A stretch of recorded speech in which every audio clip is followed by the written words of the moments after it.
자, 책을 좀 읽어봐 보셨나요? 읽어봤죠? 무슨 얘기인지. 자, 오늘은 내용을 쫙 나가야 되는 날이에요. 자, 그래서 여러분들이 지금 들어가는 내용에 첫 번째 파트는 양자 부분인데요. 자, 양자는 사실 내용은 제대로 얘를 이해하려고 그런다는 저도 사실 이 내용을 대학 수학과 2년 하고요. 화학과 전공자들도 대학교 3학년 때나 겨우 배울 수 있는 내용이에요. 그래서 사실 엄청나게 깊은 내용이고요. 그 다음에 말 그대로 세계의 천재들이 제안하는 이론을 내가 이해해야 되는 부분이기 때문에 자, 지금 여러분들 나이에 얘를 완전히 깊이 있게 이해한다. 이건 거의 불가능에 가깝습니다. 자, 그래서 그래도 나는 할 거예요. 뭐 이런 오기를 부리시는 분들이 있는데 그러실 거면 대학 수학을 배워갖고 오셔야 됩니다. 자, 근데 그럼 그 베이스 없이 우리가 얘를 어떻게 아느냐?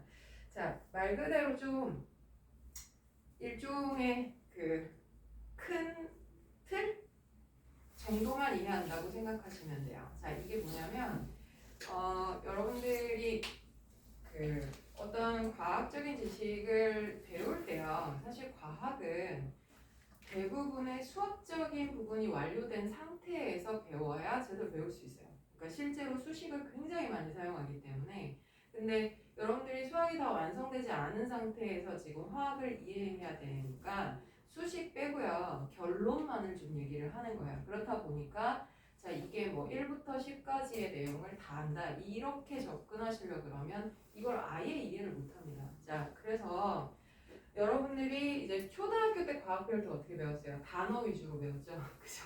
자, 뭐 상태가 뭐래? 고체, 액체 상태, 뭐 모여 있는 거. 자, 얘가 움직이는 거. 뭐 이렇게 배웠던 것처럼 자, 양자에 대해서는요. 단어부터 그리고 이게 뭔 이런 걸 하는 거구나 정도까지만 이해하는 게 고등 과정에서의 해야 될 일이지. 선생님 나는 이거 1부터 10까지 이해 안 돼요. 처음부터 끝까지 자세히 제대로 다 가르쳐 주세요. 자, 이게 불가능하다는 것부터 먼저 말씀을 드릴게요. 그래서 그런 식으로 접근하지 않습니다. 얘가 왜 나왔고 이런 걸 하려고 그랬던 거구나 정도까지 이해해 주시면 되고요. 그런데 이거를 좀 기능적으로 얘기해서 그럼 문제는 어떻게 나와요? 그러니까 깊은 내용은 아예 낼 수가 없는 거예요. 그죠? 그래서 아주 표면적인 부분만 네가 뭐 이거에 대해서 이 큰 그림을 이해했니? 정도만 나오니까 사실 되게 재밌는 내용이고요. 자, 풀어서 얘기해도 제가 한 서너 시간 저를 막 진짜 재밌게 풀 수 있는 부분이긴 해요. 자, 근데 여러분들은 요 방학 안에 얘를 다 화학을 한번 처음부터 끝까지 보겠다 하신 분들이라 이 부분을 디테일하게 다 가기는 어렵다는 좀 양해 부탁드립니다. 좀 기능적으로 갈게요. 자, 83페이지 현대적 모형에 관한 얘기를 들어갈 거예요. 83페이지 펴주시고요. 우리 송재는 제가 83부터 카피를 했는데, 그죠? 자, 저번 시간에 무슨 날? 수요일이구나. 월요일 날 했었던 얘기가 보어의 전자 모형이었어요. 자, 보어는 전자 껍질이라는 이론을 왜 만들어냈어요? 자, 이건 전자가 아무데나 있을 수 있는 게 아니라 특별한 위치에만 있을 수 있다. 자, 왜 이게 필요했었어? 이게 에너지가 흡수되거나 아니면 방출되는 데 있어서 에너지 흡수 방출의 종류가 그렇게 다양하지 않았다는 거예요. 그래서 특별한 몇몇의 에너지만 방출되니까 그걸 설명하기 위해서 불연속적인 에너지 준위를 얘기를 했어요. 자, 그래서 결론은 뭐냐면 플러스 원자핵이 가운데 있는 것은 맞지만 전자는 원자가 빈 공간이어서 아무데나 다 있을 수 있다. 자, 이게 아니었다는 얘기예요. 자, 특별한 위치에만 있을 수 있고 자, 이 위치에서 전자는 원운동 한다는 거예요. 자, 근데 만약에 외부에서 에너지를 썼다. 그러면 어서 오세요. 자, 에너지를 쏘면 이 전자가 에너지를 흡수하면 그 궤도를 벗어날 수 있다는 거예요. 그러면 위쪽 궤도로 가서 또 원운동을 한다. 그쵸? 자, 요게 저번 시간에 배웠던 내용이에요. 자, 그러면 흡수되거나 방출되는 에너지 양은 이걸로 계산 가능하다. 자, 근데 이 모형을 우리가 궤도 모형이라고 부릅니다. 자, 근데 이 궤도 모형의 한계 차이점이 뭐라 그랬어요? 전자 하나일 때는 설명이 돼요. 근데 전자가 두 개 이상인 경우에는 이 당시에서는 사실 검출되지 않았지만 자 나중에 보니까 어떻게 됐어요? 하나의 방출선이었 줄 알았던 자 스펙트럼이 하나의 방출선이라는 건 무슨 뜻이냐면 자 에너지가 여기서 여기로 방출되면 자 894인가? 894만큼의 에너지만 방출이 돼야 되는데 자 수소는 뭐 894만 나와요. 자 그런데 전자 두 개 이상인 경우에는 894만 나오는 게 아니라 그보다 에너지 조금 더 많은 그러니까 그렇다고 세 번째 껍질까지는 아니고요. 두 번째 껍질과 세 번째 껍질 사이에서 방출되는 것 같은 에너지가 애매한 게 나오더라는 거예요. 자 그럼 도대체 이것을 왜 설명 못했는가에 대해서 고민을 해야 된다 그랬잖아요. 그쵸? 자 그래서 보원 모형에서는요. 자 수소전자와 다전자가 동일하다라고 얘기를 했어요. 다만 자 첫 번째 껍질에 두 개의 전자, 두 번째 껍질에 최대 8개까지 들어갈 수 있다. 이게 보어의 이론이었는데 아니란 얘기죠. 그쵸? 자 이 사람이 간과한 것보다 전자가 여러 개가 되면 전자들끼리 싫어하는 힘이 분명히 작용한다라는 거예요. 그러면 이 전자들끼리의 싫어함을 고려하지 않았다. 자 그래서 뭘 한다? 전자가 반발력도 계산했어요. 자 얘네들이 뭐 위로 움직일 때 아래로 움직일 때 경우에서 다 따져서 아 그러면은 자 이게 첫 번째 껍질과 두 번째 껍질 사이에 전자간 반발 때문에 2s와 2p 같은 에너지가 살짝 달라지는 현상이 일어난다. 그러니까 뭐 연속적인 스펙트럼까지는 아니고요. 껍질과 껍질 사이에 작은 계단이 더 있다 정도로 해석해 보려 했어요. 자, 근데 이러고 나서 사람들이 스펙트럼 다시 찍어본 거야. 그러면 자, 뭐 이게 에너지가 좀 더 분리됐으니까 얘보다는 복잡할지언정 자, 여기서 1로 방출되는 에너지 자, 2S에서 2P에서 1S로 떨어지는 에너지 자, 어쨌든 카운팅 가능한 것만 나와야 돼요. 그죠? 자, 그러면 예상한 것만 나왔어야 되는데 생각과 다르더라는 거 예상하지 않은 것도 나온다. 근데 그 비율이 꽤 높진 않아. 근데 여기에서 뭐 실험 오차? 라고 하기에는 얼토당도 않은 숫자들이 막 나오는 거예요. 그래서 이게 뭔가 이상한 것 같다. 그럼 우리가 도대체 놓친 게 뭔가 반발력을 뭘 더 놓쳤나? 막 이렇게 사람들이 난리가. 자, 그랬더니 하이젠베르그라는 사람이 툭 튀어나와서 뭐라고 그러냐면 불확정성의 원리라는 걸 발표를 합니다. 그러면서 완전히 판을 뒤집어 버려요. 자, 여러분들 아인슈타인이 왜 대단한 천재인지 아세요? 자, 아인슈타인의 이론은요. 여러분들이 배우고 있는 고전역학, 뭐 힘이 가해지면 힘을 가한 만큼 가속도가 변화하고 뭐 이거에 관해서 힘과 운동에 관해서 얘기한 게 고전역학이었다면 아인슈타인은 뭘 얘기했어요? 아예 판을 뒤집었죠. 전자기장에 대한 얘기를 거기다 껴놨어요. 그죠? 자, 그래서 질량을 가진 물체는 얘가 운동 에너지만 가지는 게 아니라 파동 에너지도 있다 이거야. 그죠? 자, 그러면 모든 물질은 물질의 에너지와 파동 에너지를 동시에 가지니까 어떤 운동에 있어서는 파동 에너지도 고려해라. 이 얘기예요. 자, 되게 쉽게 얘기하면 이거 아인슈타인이 보다 보면 이 사람의 몸이 뭐였을까? 뭐 이런 생각이 드는데 여러분들 고전역학에서요. 지구가 태양 주위를 공전하는 이유를 어떻게 설명해요? 태양이 질량이 되게 큰 게 있어. 그런데 지구가 있는데 이 지구가 원래 나가고 싶었던 거야. 자, 근데 태양이 얘를 잡아당기니까 그 합력으로 얘가 튕겨나가지 못하고 계속 방향을 바꾼다. 이렇게 얘기한 거잖아요. 이게 힘과 가속도의 관계예요. 그쵸? 자, 근데 아인슈타인은 어떻게 얘기하냐면 이 태양이라는 질량이 되게 큰 애는 당연히 파동 에너지도 가지고 있다는 거야. 그러면 전자기파에 해당하는 자, 이 중력장이라는 게 생긴다는 거죠. 얘가. 자, 그러면 이 중력장, 질량을 큰 물체는 전자기파를 끌어당기는 힘을 가지고 있다는 거야. 그러면 원래는 트램볼린 생각하시면 되는 거예요. 트램볼린이 원래 질량이 균이라면 전자기장이 균형적이란 말이야. 자, 그런데 여기에 질량 되게 큰 태양이 하나 또 존재해. 그럼 걔가 어떻게? 중력장에서 이렇게 큰 비중을 차지하면서 이 트램볼린을 뚝 떨어뜨린다는 거예요. 그러면 이 위에 있었던 지구는 어떻게 돼요? 여러분들 트램볼린 안으로 빠지면 원래 불러당기던 애는 어때요? 여기에 속도가 빠르면 여기 이렇게 푹 파인 그 원구를 돈다라는 뜻이에요. 그죠? 자, 뭐 쉽게 얘기하자면 이런 얘기인데 완전 판이 다르죠. 그죠? 자, 이것처럼요.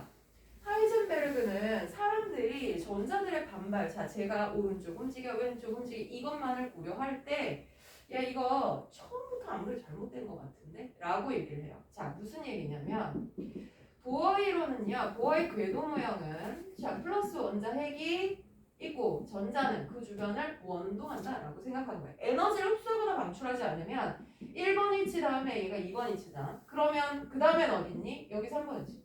그 다음 4번 위치. 자 이런 식으로 원운동을 한다고 생각한 거예요. 전자가. 그러면 예측 가능하다는 조건이 나오죠. 그쵸? 그 다음이 어딨어? 여기 이렇게요. 자 근데 하이젠베르그의 현대적 모형은요.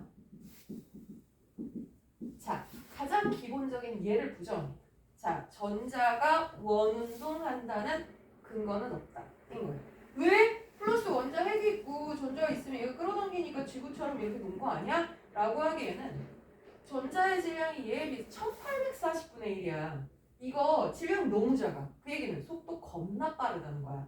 그러면 미친 듯한 속도로 달리고 있는 얘가 원자핵이 잡아당긴다고 균형적인 원운동을 한다? 그건 불가능하다는 거예요.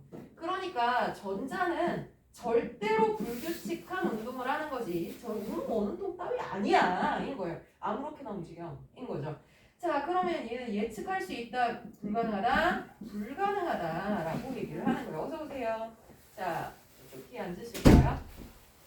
자 그러면 예측이 불가능하면 그렇게 되면 좀 뭔가 이상한 게 보호 이론이 많았잖아요. 그죠? 그럼 보호의 K 껍질, L 껍질에서 잘 발견된 거는 어떻게 설명해? 라고 했더니 그건 자 전자가 원운동하고 있는 게 아니라 전자는 막 아무렇게나 움직이는데 대신에 자주 출몰하는 지역이 있다는 거예요. 자 이거 무슨 뜻이냐면 플러스 원자핵이 있는데 전자가 처음에 여기서 출몰했어. 그죠? 자 근데 그 다음에 어디서 출몰해? 몰라. 여기 2, 여기 3, 여기 4, 여기 5, 4 6은 어딨니? 몰라요. 자 그런데 여기 거리에서 출몰하는 확률이 굉장히 높은 거야. 그러면 6번째 전자는 어딨니? 여기 위에 한 점에서 발견될 확률이 높아요. 근데 왜 확률로 얘기하냐? 불규칙하다 그랬잖아.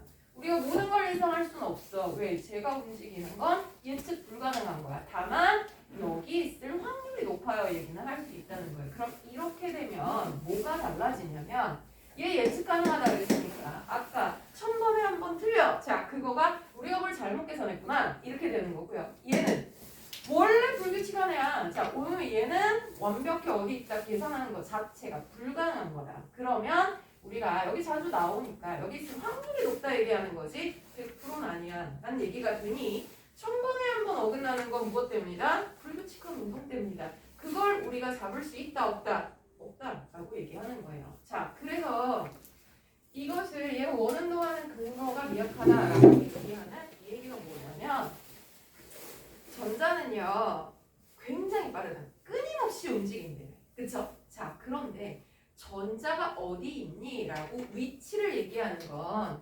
위치라는 것은 결국은 뭐예요? 속력이 0이 되는 순간이에요. 자, 속력이 0이 되는 순간이 없는데 위치를 어떻게 얘기해? 이 얘기예요. 자, 맞죠? 그래서 이 사람이 비유를 어떻게 하냐면 자, 브레이크 없이 달리고 있는 자동차의 위치를 얘기하기 위해서 내가 카메라 셔터를 눌렀다고 치자. 그러면 그러니까 사진 안에는 자동차의 위치가 찍히긴 했겠지. 그렇지만 그 위치는 현재 위치에 이미 지나갔어. 이미 지나갔죠. 그죠? 그 뭔 의미가 있냐는 거예요. 그러니까 움직이고 있는 애는 여기 있다 하는 순간 없어지니까 자 그건 의미가 없다. 아 여기쯤에서 발견되는 확률이 높고요. 그 중에 어디 하나에 나와요. 이렇게 얘기하는 게 맞다는 얘기예요. 그래서 자 결국은 이 사람이 얘기하는 건 우리가 지금부터 배울 오비탈이라는 거는 전자가 거기 있어요가 아니라 전자가 거기서 발견될 확률이 되게 높아요. 라는 뜻이에요. 제가 그려놓은 이거요. 2s, 2p 사실 이게 오비탈이에요. 자 그러면 여기에 반드시 있어요가 아니라 여기서 발견될 확률이 딴 데보다 높아요. 를 얘기한다는 거예요. 이해가세요? 그죠? 자 그러면 이거는 자 발견된 확률 밀도 여기서 이게 나올 가능성이 높아요 를 얘기한다는 거죠. 그쵸?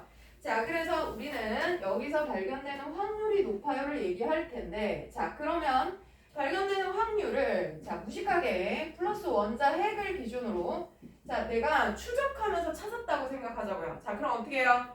야, 전자 찾아봐. 전자 나오는, 자, 발견되는 확률마다 점을 찍었어. 자, 그럼 어떤 그림이 되겠죠. 이거 자주 발견되는 어떤 특정 지역이 있을 테니까.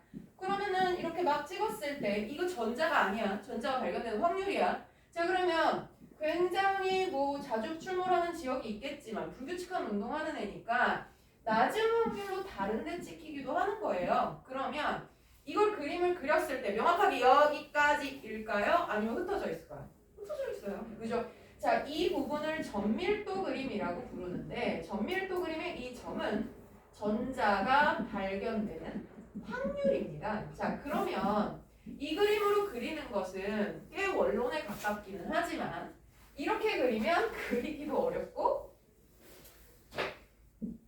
알아보기는 더 어렵고 그쵸? 자, 그렇다 보니 우리 알아보기 쉽게 조금 약속을 했어요. 어차피 우리 뭐 100%는 못 찾는 거니까 그러면 약속으로 야 확률 100을 기준으로 90%까지의 점을 경계면으로 한번 그려보자. 이렇게 그렸어요.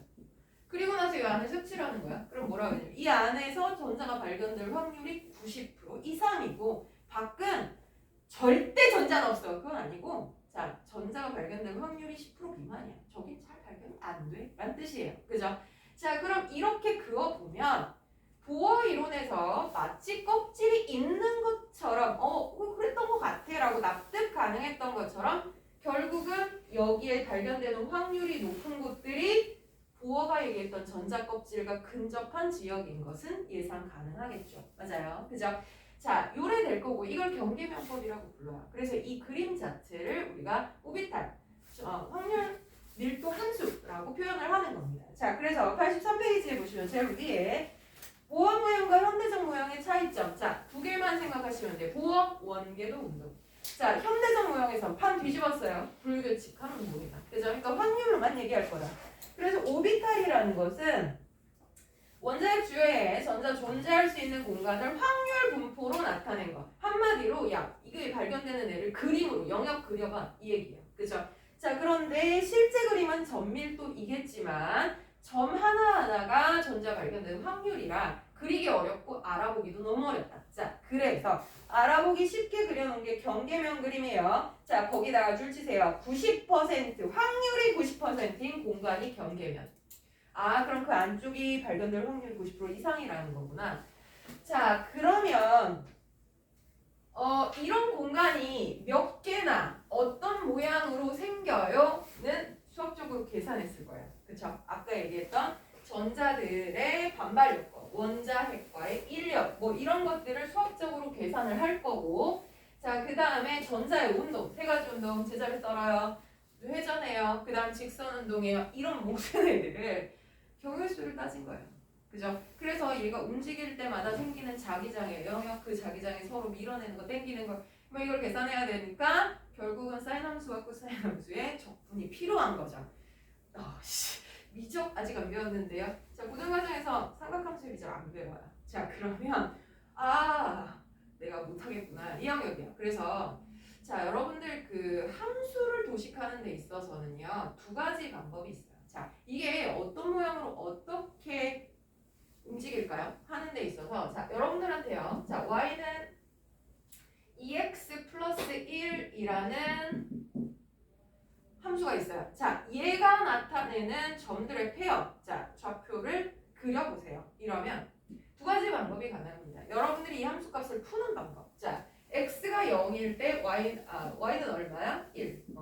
x가 1일 때 y는 얼마야? 3. 자, 이런 식으로 함수값을 풀어서 자, 이 점을 외sab하는 방법. 이거는 이 함수를 우리가 풀이할 수 있을 때 얘기해요. 그렇죠? 근데 이걸 못할 때는 어떻게 하냐?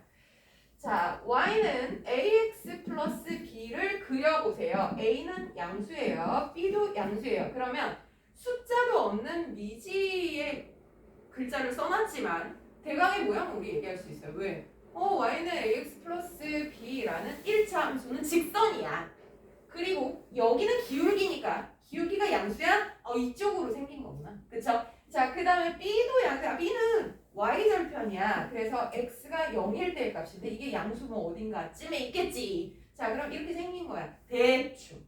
정확한 값은 몰라요. 그쵸? 자, 이런 식으로 어떤 개형, 내가 이런 애들은 이런 모양이라고 하자. 그 다음 X 앞에 있는 얘는 기울기라고 하자. 뭐 이런 의미를 몇 가지를 알고 있다면 적어도 대충의 생긴 모양과 크기는 얘기할 수 있다는 거예요. 예를 들면 여러분들 왜 ax 제곱 플러스 bx 플러스 c인데 a가 양수, c도 양수래요. 자, 그림 대충 개형 그려봐. 그럼 뭐야? 이차 함수는 포물선이야. 그죠? 자, 근데 아래로 볼록이야, 위로 볼록이야? 2차 항이 양수래. 아래로 볼록이구나. 그쵸? 자, 그리고 여기 상수항이 양수면 y절편 x가 0일 때가 양수. 그럼 뭐 한 이쯤이요? 이렇게 그릴 수 있잖아요. 그쵸? 자, 양자수라는 거는요. 이 전자가 존재하는 확률을 나타내는 요 그림을 그리는 데에 있어서 이런 애들과 같은 겁니다.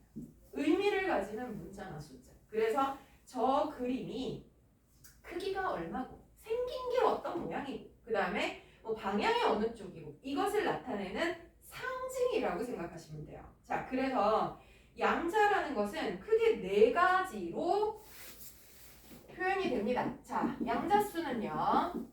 오비탈을 나타내기 위한 일종의 기호예요. 그죠? 자, 그 네 가지가 각각의 의미가 있어요. 아까 ax 플러스 b 1차 함수는 직선이야. 그 다음에 뭐 ax 제곱 플러스 bx 플러스 c 2차 함수는 포물선이야.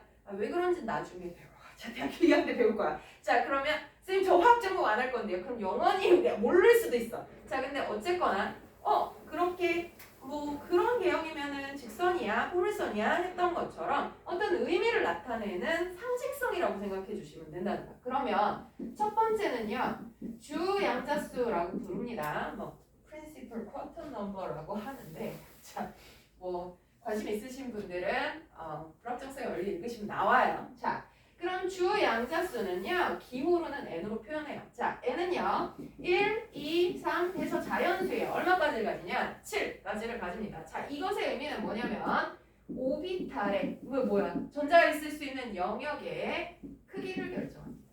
자, 이게 무슨 소리일까? 자, 봐봐.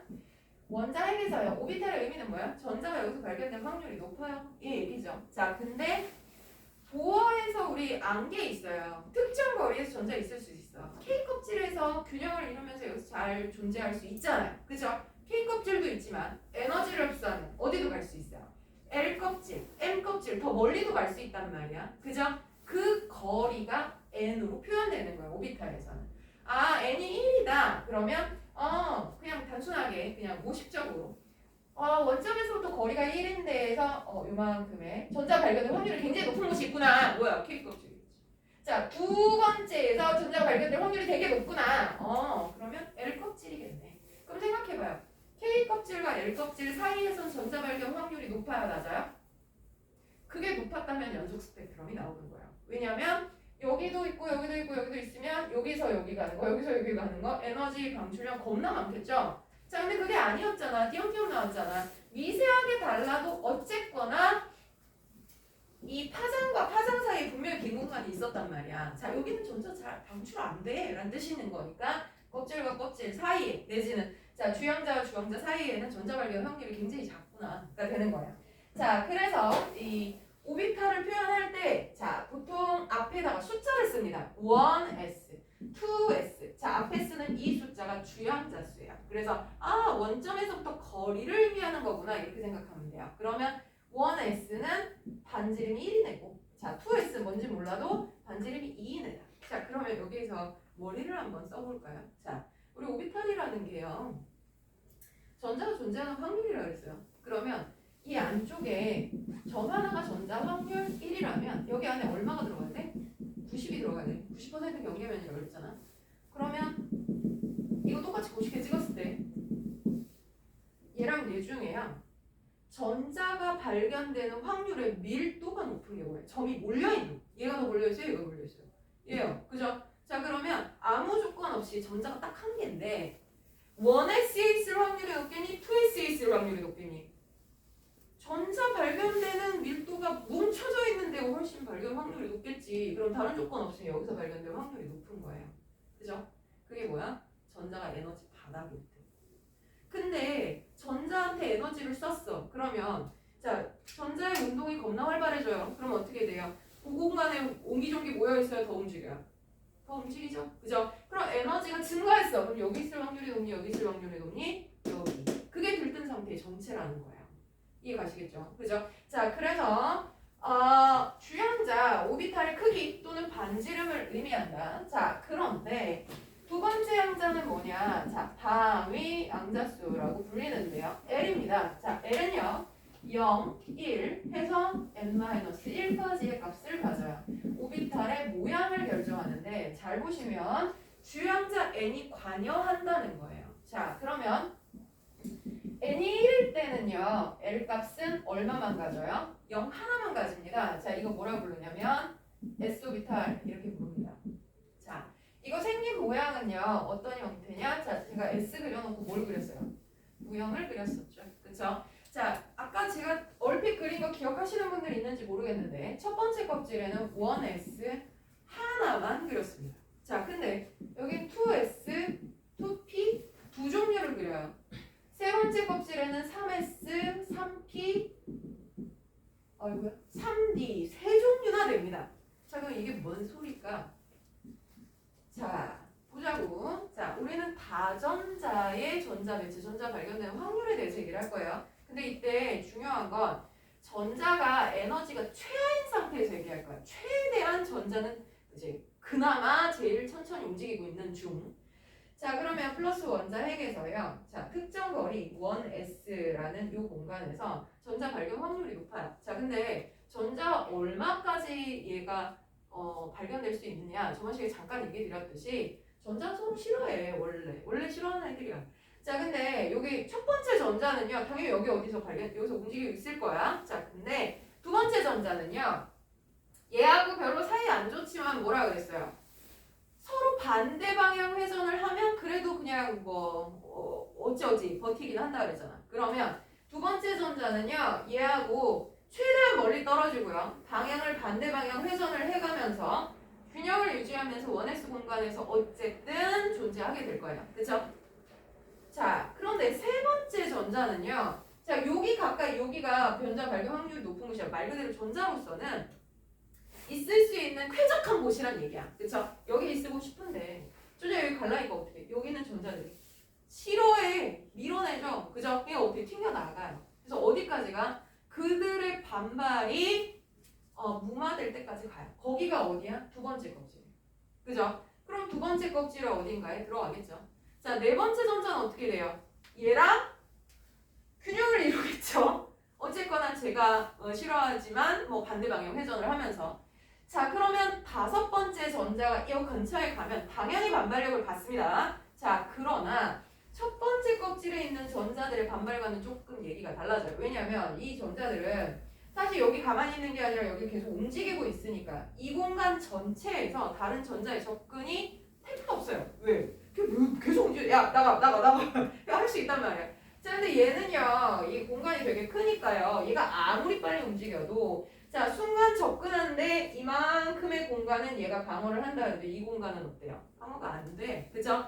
그러니까 여기로 오면 꽉 튕겨나가겠지만 여기에 자 반발력이 작은 공간에서는 그렇게 세게까지는 안 간다는 거지. 그러면 세 번째 공간이 이렇게 있다 할지라도 세 번째까지 안 가고 여기에 두 번째와 세 번째 사이에 어중간한 요 공간에 얘네들 싫어하는 여기 빼고 이만큼 여기는 차지할 수 있는 공간이 되는 거잖아. 그치? 그거가 이쪽에도 생기겠죠. 그죠? 자, 그러면 두 번째 껍질부터는 n이 2이다. 그러면 물론 그 거리에서 S오비탈은 생기겠지만 자, 이거 L 값은 n이 2일 때 2-1, 1도 있다는 거야. 자, 그럼 이 뭐야? P오비탈. P오비탈의 정체가 뭐니? 지금 얘요.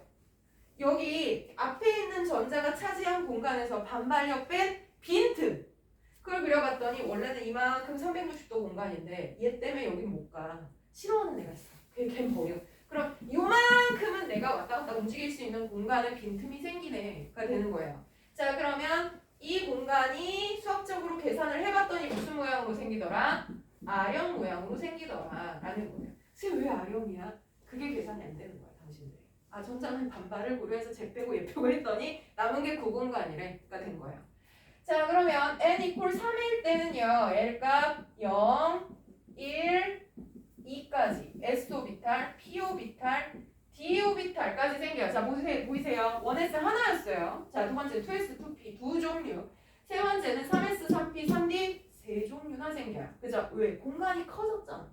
그러면 S에 의해서 방해가 가는 공간 뺀 나머지 P오비탈. 근데 S하고 P를 빼고 나도 여기 공간이 상당히 남아. 그럼 그 사이에 껴드는 거예요. 그죠? 자, 그래서 D오비탈은 무슨 모형이냐? 자, 클로버 모형인데 고등교장에서 안 나옵니다.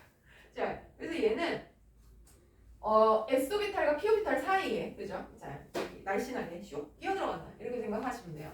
자, 그럼 선생님 네 번째 껍질에는 네 종류인가요? 그렇겠죠. SP, D, F 오비탈입니다. 무슨 오비탈까지 있어? G 오비탈까지 있습니다. 자, 다섯 번째 껍질은 SP, D, F, G까지 있어요. 자, 거기는 어떻게 생겼나요? 우리 관심 두지 맙시다. 걔 너무 힘들어요. 자, 그러면 어쨌든 우리는 고등과정에서 여기까지 관심 있습니다.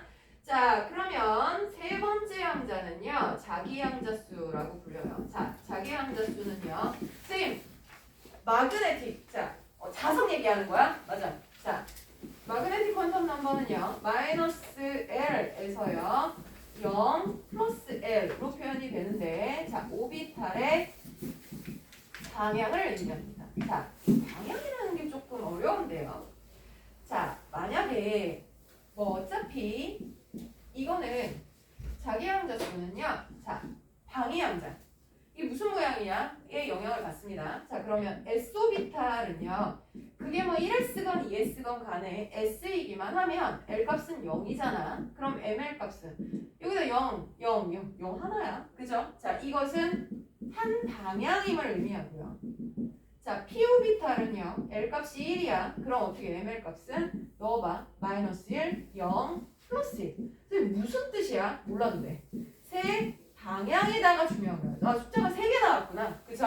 자, 아까 AX제곱 플러스 BX 플러스 C에서 A가 양수면 아래로 볼록이야. 뭐 이랬던 것처럼 얘는 숫자가 하나야? 3개야? 5개야? 이게 중요한 거야. 자, 근데 뭔 얘기야? 그러면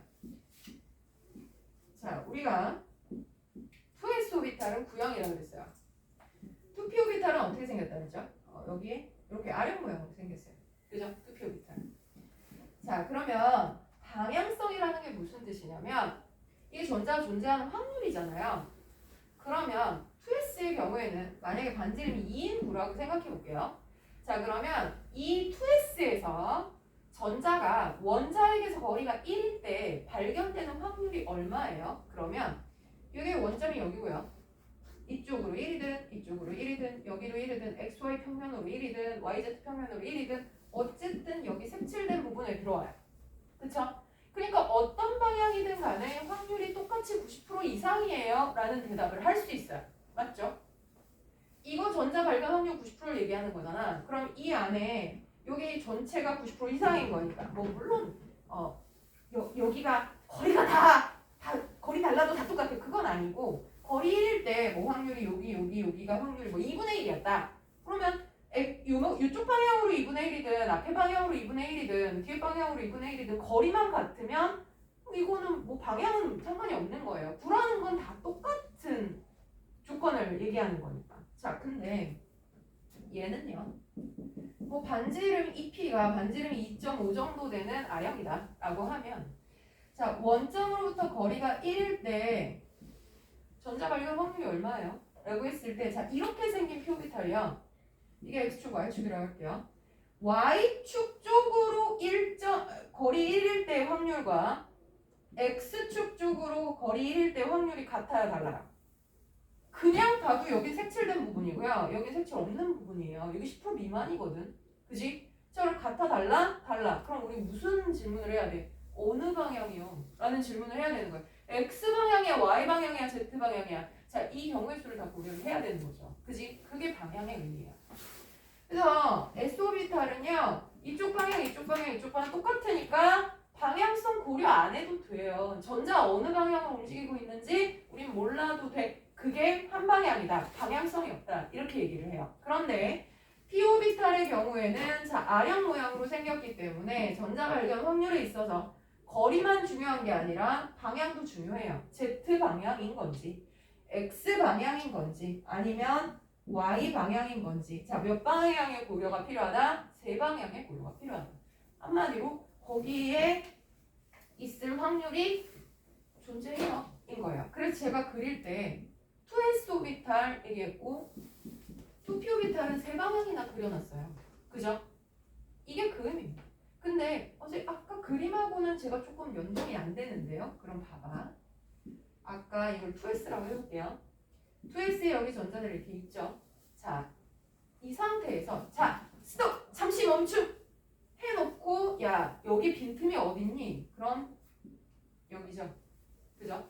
자, 근데 이 전자들이 가만히 있어요? 움직여요? 움직여요. 한순간도 얘는 가만히 있는 적이 없어요. 그럼 얘가 움직이는 순간 이 공간은 여기 있어요? 같이 따라 움직여야 돼요. 같이 따라 움직입니다. 그죠? 아, 그렇구나. 그러면 만약에 여기 있던 애들이 이쪽으로 위치를 변경했어요. 그럼 어떻게 해요?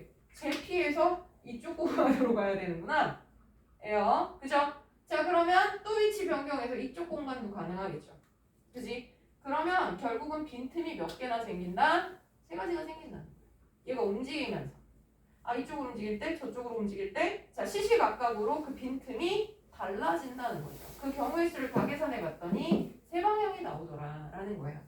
자, 그러면 디오비탈의 경우에, 자, 고등 과정 아니지만 여러분들은 이해하실 수 있다고 저는 굳게 믿고요. 디오비탈은 L값 2니까요. ML 값은 어떻게 가져요? 마이너스 2, 마이너스 1, 0, 플러스 1, 플러스 2. 선생님 점수만 있네요.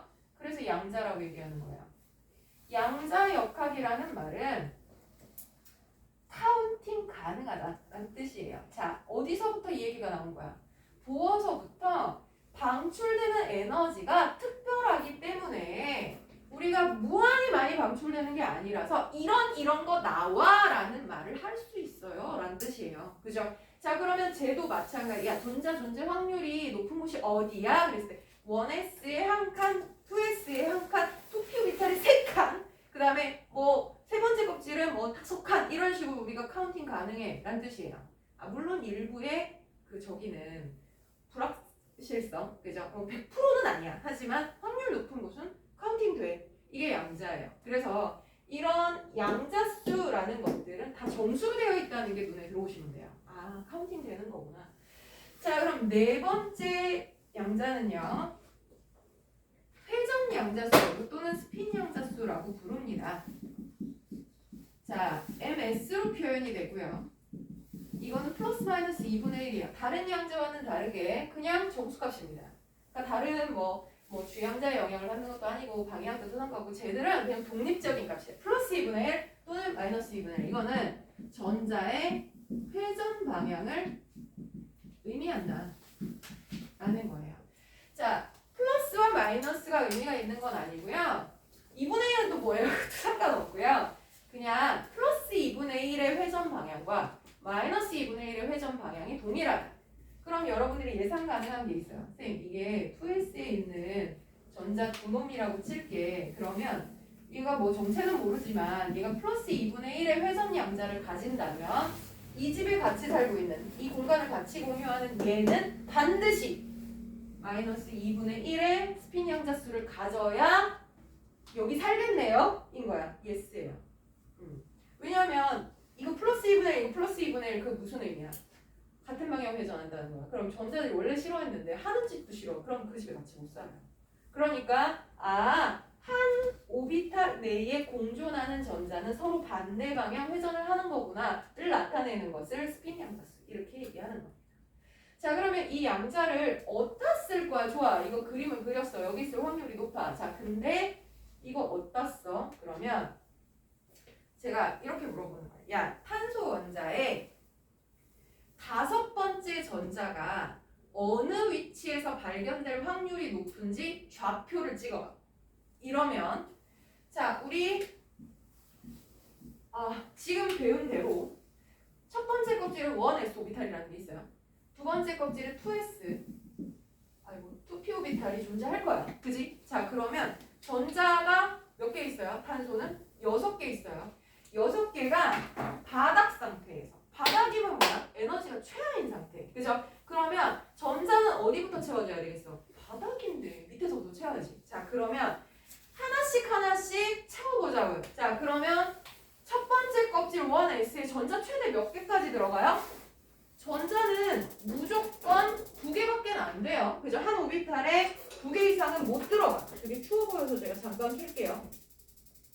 자, 그러면 여기에 2개의 전자가 뚜양뚜양 들어갔어. 그죠? 자, 그 다음에 이제 여긴 더 못 가. 그럼 어떻게 해? 여기다가 뚜양뚜양 채웠어. 그지? 그럼 4개 채웠다.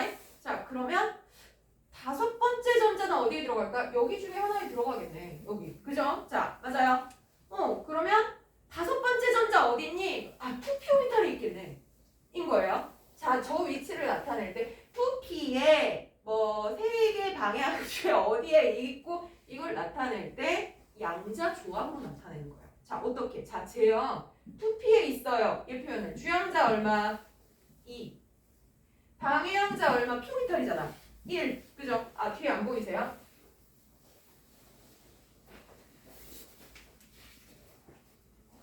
자, 1s에 전자 2개. 왜냐면 바닥이었어요. 에너지 제일 작은 거. 두 번째 껍질에 2s의 전자 2개. 자, 그럼 5번째 전자는 무조건 2p 오비탈에 있겠네. 그쵸? 근데 2p 오비탈에 여기 있다고 칠게요. 뭐 걔 왜 거기인지 모르겠어. 여기 들어갔어. 자, 그러면 얘 주소 좀 찍어봐. 이러면 얘요. 주양자가 2예요. 이거 얘기하는 거죠. 그죠? p 오비탈에 존재해요. L값이. 그죠? 3개 방향 중에 x, y, z를 나타낸 거. 이건 모르셔도 되는데 ml 값은 -1이에요. 이게 x축 방향을 의미해요. 자, 그리고 ms는 어떻게 했어요? 지금 플러스 2분의 2를 하고 있어요.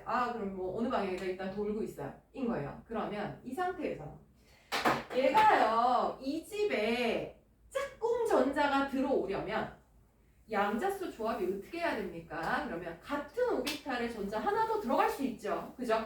그러면 n값 2고요. l값 1이고요. ml값 -1이고요. 자, 그리고 이 집에 같이 있으려면, 이 공간에 같이 공유하려면 스핀 양자는 어때야 돼요?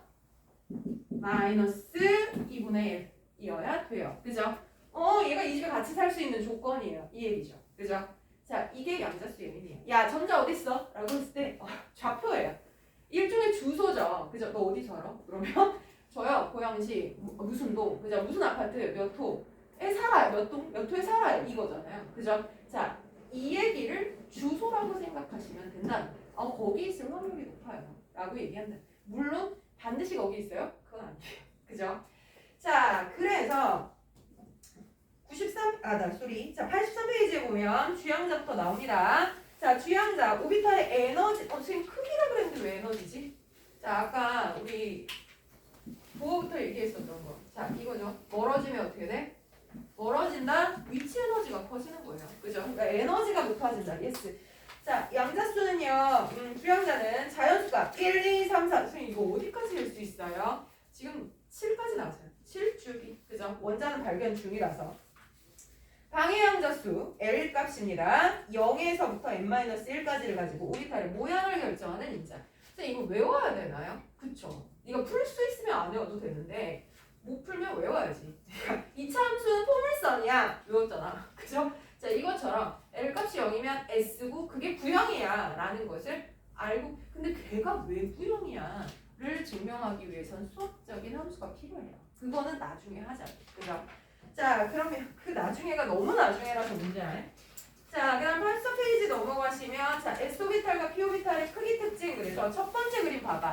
1S, 두 번째 2S, 세 번째 3S. 차이가 뭐야? 똑같이 구형인데, 생긴 모양 똑같은데, 반지름이 다르죠. 그죠? 에너지 누가 제일 높게? 당연히 3S가 제일 높습니다. 그죠? 자, 그 다음에 P오비탈은요, 생긴 모양 R형형이야. 그죠? 리본처럼 생겼네. 그죠? 자, 그러면 자기양자수, 자, 공간의 방향 동그라미, ml로 표현이 되고요. -l에서 플러스 l까지예요. 자, 그래서 S오비탈은 한 방향, P오비탈은 세 방향, D오비탈은 5방향, 뭐 이렇게 된단다. 그쵸? 자, 그러면 스피인 양자수 ms 플러스 마이너스 2분의 1이고요. 선생님, 플러스 2분의 1이 오른쪽이에요? 왼쪽이요? 그거 몰라요? 그 상관없어요. 자, 근데 제가 보면 어떤 때는 전자들을 이렇게 표현하기도 하고요. 어떤 때는 전자들을 이렇게 화살표로 표현하기도 해요. 자, 뭘 얘기하고 싶은 걸까? 방향 얘기하는 거예요. 이게 오른쪽 방향 회전이라면 얘는 왼쪽 방향 회전을 하고 있습니다를 보여주는 거고, 만약에 내가 이런 그림을 그리면 여러분들 뭐라 그럴 거예요? 거기 못 있어요 라고 해야 되겠죠. 왜? 전자인데 같은 방향 회전해. 그러면 제 반발력 못 버텨요 가 되는 거예요. 그쵸? 자, 그러면 85페이지에 가시면, 자, 전자 껍질에 따른 양자수와 오비탈의 관계. 그래서 봐봐. 자, 전자 껍질이라고 부르는 KLM, 이거는 보어 거야.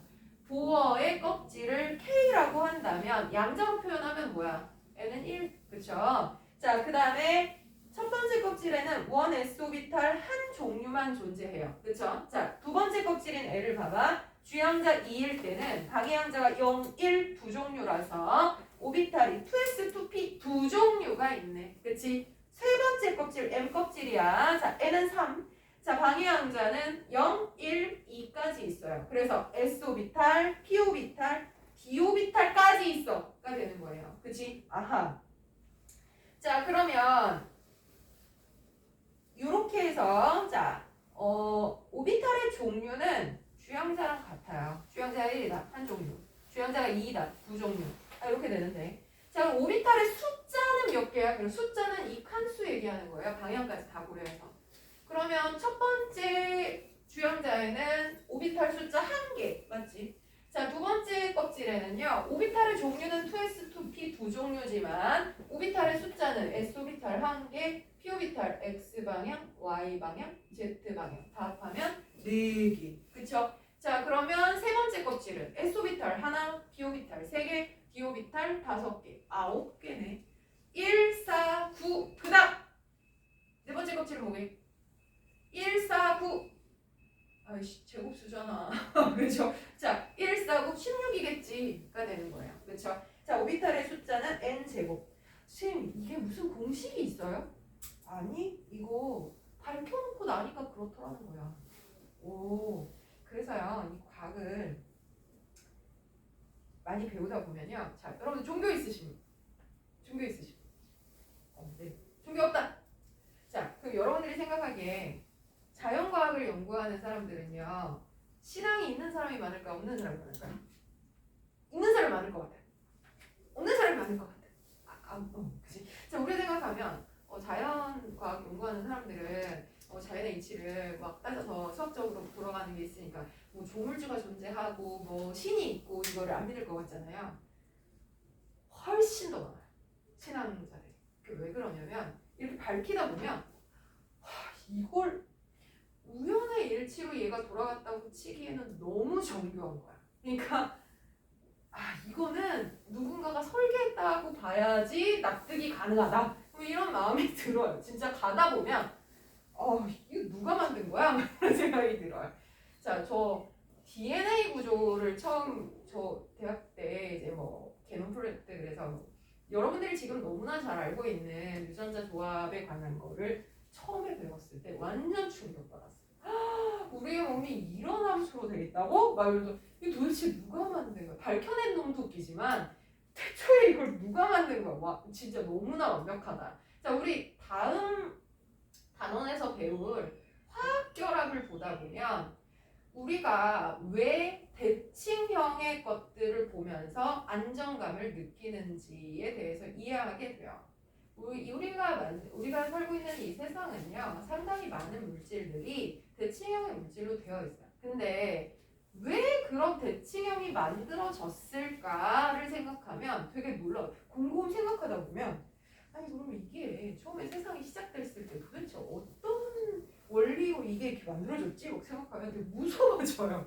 그래서 착하게 살아야 되겠다 이런 생각이 들어요. 참고로 저는 아직 배움이 부족해서 종교는 없습니다만 자 그렇더라고요.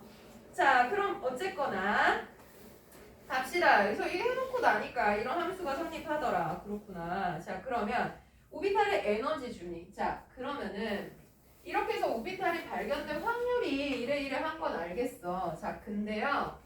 누가 에너지가 높고 낮은지는 어떻게 아나요? 자 이것도 전자 간의 반발을 고려해서 뭐 계산을 했겠죠. 자 그런데 오비탈의 에너지 준위는요. 어쩐지 안 따뜻해져서 이상하겠어. 자 오비탈의 에너지 이상이랑이 다릅니다. 그건 당연하겠죠. 왜냐하면 수소의 경우에는요, 전자가 발견될 확률이 뭐 1s 있고 2s 있고 2p가 있다 할지라도 전자 어차피 하나잖아. 그러면 전자 간에 반발 있어 없어? 없어. 그럼 이 많은 애들 중에 전자가 여기 있을 거니 여기 있을 거니 여기 있을 거니의 문제인 거지. 2s와 2p가 서로 반발력을 이게 아니야. 얘가 반발력을 작용해서 에너지가 달라지려면 앞에 전자가 있고 다른 전자가 침범했을 때 얘기야. 그지? 그게 아니니까 얘는 2s와 2p가 전자 발견될 확률이 똑같아. 얘는 똑같아. 그 무슨 얘기냐? 뭐 굳이 얘기하자면 2s의 확률도 있고 2p의 확률도 있지만 걔가 에너지가 다르지 않아. 그냥 똑같은 확률로 나타나가 되는 거야. 그러니까 보어의 이론이 수소에서는 잘 맞아진 이유도 이것 때문에 전자 하나니까. 근데 다전자에 있어서는요. 전자 여러 개니까 자 1s에 전자 들어가고 나면 그 다음에 얘가 있는 상태에서 2s가 또 전자가 채워져야 되잖아요. 그러니까 여기가 채워지고 나서 여기 가. 그 다음에 여기 있는 상태에서 또 다른 전자가 들어가려면 에너지 똑같은 데에서는 절대 못해. 그죠? 그러니까 반발력 때문에 살짝 높아지는 거죠. 그러면 똑같은 껍질 내에서도 2s와 2p 에너지가 다른 게 생겼어 라는 거죠. 그죠? 자, 그래서 그럼 다전자에서 누가 에너지 높고 낮은지는 어떻게 따집니까? 자, 얘도 밝혀놓고 나니까. 자, 첫 번째 껍질을 1s 한 종류라고 했죠. 두 번째 껍질은 2s, 2p 두 종류예요. 세 번째는 3s, 3p, 3d 세 종류야. 네 번째 껍질은 4s, 4p, 4d, 4f 네 종류입니다. 자, 근데 에너지가 계산을 해보니까 패턴이 있더라. 대각선을 만나는 순서입니다. 1s가 에너지가 제일 낮고요. 그 다음이 2s, 그 다음 2p, 그 다음 3s, 그 다음 3p, 3d 오비탈이 있는데 4s가 먼저야. 이거 뭐라 그랬더라? 이게 껍질의 번호라 그랬어. 근데 세 번째 껍질에 이제 빈자리가 있는데 네 번째 껍질이 먼저 들어가. 그리고 3d 오비탈이 들어가거든요. 자, 그래서 이제 고백을 해야 될 때가 됐죠. 자, 제가 처음에 화학 가르치면서 뭐라고 했어요? 첫 번째 껍질에 전자 최대 2개, 두 번째 껍질에 8개, 그 다음 288이야 이렇게 얘기했잖아요. 개뻥이에요. 아니에요. 첫 번째 껍질에 2개, 두 번째 껍질에 8개 이거 맞아요. 세 번째 껍질에는요. 전자가 들어가 있으면 최대 숫자는 18개입니다. 자, 왜 그럴까? 세 번째 껍질에 S오비탈이 하나, P오비탈이 2개, 세 종류 있다고 그랬잖아. 자, D오비탈은 5방향이나 있어요. 그럼 전자가 들어가면 둘, 넷, 여섯, 여덟, 열, 둘, 넷, 여섯, 여덟, 18개가 들어갈 수 있는 거야. 자, 근데 내가 왜 뻥을 쳤냐면 자, 에너지가 낮은 순서대로 들어갈 때 자, 첫 번째 껍질에 2개, 두 번째 껍질에 8개, 그 다음에 세 번째 껍질에 3s, 3p를 채우면 8개야. 그리고 나서 3d보다 4s가 먼저 들어가. 여기 들어가면 20번이야. 그럼 우리가 288의 패턴은 어디에서 성립하는 거야? 20번 이내에서만 되는 공식인 거예요. 그러면서 20번 벗어나면 뭐가 달라져? 네가 알고 있는 모든 패턴이 무너져요. 그러니까 우리 주기율표 배울 때 1족, 2족, 그 다음에 3에서 12를 뺐죠. 그리고 13, 14 봤잖아. 그거 왜 뺄게? 20번까지는 거기에 해당하는 게 없어. 근데 20번 넘어가는 순간 21번부터 우리가 알고 있는 1족은 최각의 전자 하나야. 얘가 하나 빼고 1 플러스로 잘 변해. 2개, 2족은 최각의 전자 2개니까 2개 버리면 2 플러스로 잘 변해. 안정해. 이거잖아요. 3족에서 12족까지 그 패턴이 없어요. 걔들은요 다 똑같아요. 다 2 플러스로 변하는 걸 좋아하는 애들이야. 3족이든 4족이든 5족이든 걔들 다 똑같아요. 그래서 걔네가 구별이 안 돼요. 그럼 선생님 걔네들은 어떻게 구별해요? 그래서 고등과정에서 안 배워요. 이거 전공자 애들만 배워요. 전이금속이라고 불러요. 여러분들 알고 계시는 대부분의 금속들 구리, 철, 니켈, 카드뮴, 텅스텐 자 걔들은 왜 안 했을까요? 걔들 무거운 원소거든요. 20번 넘는 애들이에요. 패턴이 되게 어려워요. 자, 그래서 걔들은 아직 고등과정에서는 걔는 다룰 수 없어. 그게 빼는 거예요. 그러면 아예 안 배우나요? 대학 가면 배우세요. 자, 그래서 그거는 자 조금 이따 이제 제가 걔가 왜 안 맞는지는 보여드릴 거예요. 걱정 마세요. 아, 그래서 쟤는 안 맞는 애구나. 쟤 빼자. 뭐 이렇게 될 거예요. 자, 어쨌거나 전자가 들어갈 수 있는 최대 숫자라고 했을 때 이제는 초딩 마냥 288이요. 이러시면 안 돼요. 그죠? 아, 2개, 8개. 원래는 18개인데 8개부터 들어가고 나중에 들어가는 바람에 된 거라 전자 최대 얼마나 들어가면 18개가 맞아. 근데 갑자기 짜증나요. 그러면은 근데 궁극적으로 세 번째가 있는데 왜 네 번째가 먼저 들어가? 이러면 자, 이것 때문이에요. 보어의 껍질을 생각해 보세요. 첫 번째와 두 번째 사이 그 에너지 차이 어때요? 되게 크죠. 두 번째, 세 번째 줄죠. 세 번째, 네 번째 더 가까워져요. 갈수록 좁아져요. 그런데 이거 봐봐. 자, 얘요 위로 올라갈수록 껍질 내에서 에너지 준위가 복잡하죠. 그러니까 세 번째 껍질의 제일 아래인 3s와 가운데 P와 제일 위에 D 에너지 차이가 나. 그럼 네 번째 껍질의 첫 번째인 4S, 4P, 4D, 4F 더 많이 차이가 나겠네. 근데 세 번째와 네 번째 사이가 가까워요. 그럼 어떻게 돼? 에너지가 뒤집히는 현상이 일어나는 거야. 세 번째 껍질에서 제일 반발력 큰 얘랑 네 번째에서 제일 아래인 애랑 에너지 준위가 주약자에 비례하지 않는 일이 일어나는 거예요. 그러니까 다전자에서는요. 껍질의 숫자가 많으면 무조건 에너지가 높다? 그게 아닌 애가 나타나기 시작한다는 거예요. 그러니까 사실 하이젠베르그가 대단한 거예요. 그죠? 자, 그래서 4S가 먼저이다라는 거. 그러면 이 뒤는 어떡하지? 너한테는 안 물을 거야. 하지만 원리는 알고 있어야지. 왜 아닌지. 아, 그래서 요 순서대로 되겠구나. 인 거죠. 자, 그러면 잠깐 쉬는 시간 드릴 테니까 나는 쉬고 너는 안 쉬고. 자, 86페이지 1번에서 5번까지를 풀어놓으시고 잠깐 쉬는 시간 쓰십시다. 쉬우니까요. 제가 이거는 펴놓을게요. 여기 조심해주세요. 자, 다니실 때 옷 타지 않도록. 핸드폰 잃어버린 것 같아요.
자, 일어나 주세요. 자, 죽지 마요. 죽지 마요.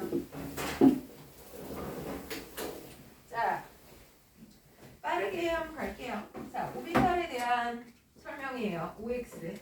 자, 일단 전자가 원운동을 하고 있다. 무조건 틀립니다. 자, 오비탈 얘기를 하면요.